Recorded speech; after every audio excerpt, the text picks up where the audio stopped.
Et bonjour à toutes et à tous. Alors aujourd'hui, j'ai décidé de descendre dans la rue et d'aller voir sur le terrain par moi-même en vous posant des questions parce que je me suis rendu compte que beaucoup d'entre vous avaient des idées complètement fausses sur le bilan de compétences.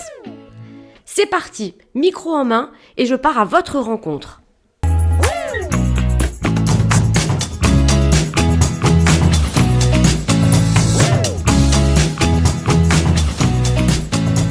Alors, première question de ce premier micro-trottoir, c'est quoi pour vous un bilan de compétences ? Je pense que c'est une remise à niveau, faire un état des lieux des acquis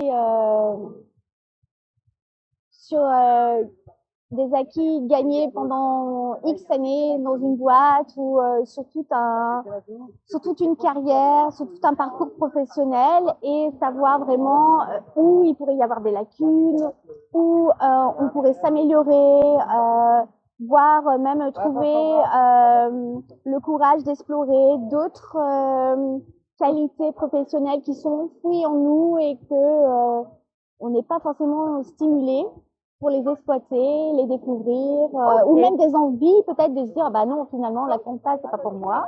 Ouais. Et j'aimerais plus être dans du créatif, voire dans les relations humaines ou me planquer derrière un code pénal et voilà.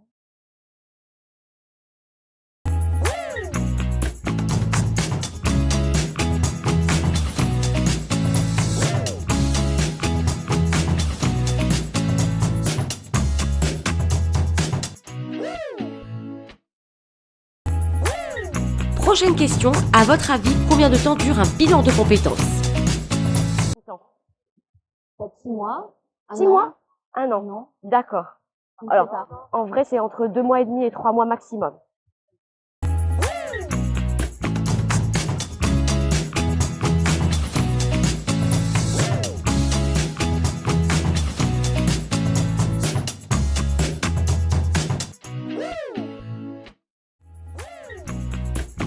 Combien coûte un bilan de compétences selon vous ? Aucune idée. Aucune idée ? Vraiment. Mais Mais- je sais qu'il y a avec les CEP, non, c'est quoi les CPF. non CPF. Ouais. Les CPF, il y a possibilité de faire financer un bilan de compétences avec en fonction du montant de notre CPF. Ouais.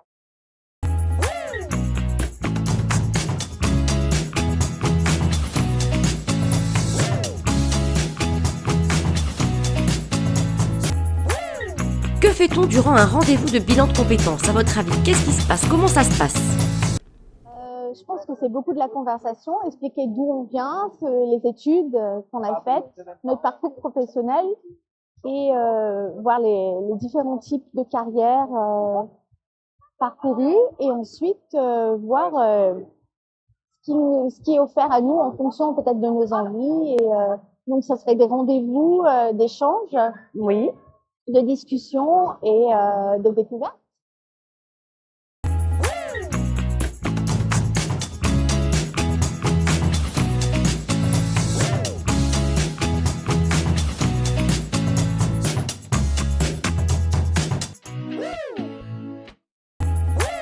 Et enfin, dernière question. Si j'avais une baguette magique et que vous pouviez faire le métier de vos rêves, ce serait... Pour la protteuse. Ce premier micro-trottoir est terminé. Merci à notre formidable Stéphanie qui s'est gentiment prêtée au jeu de l'interview et merci à vous du privilège de votre attention. Si le sujet vous intéresse et que vous aimeriez en savoir un peu plus, c'est par ici.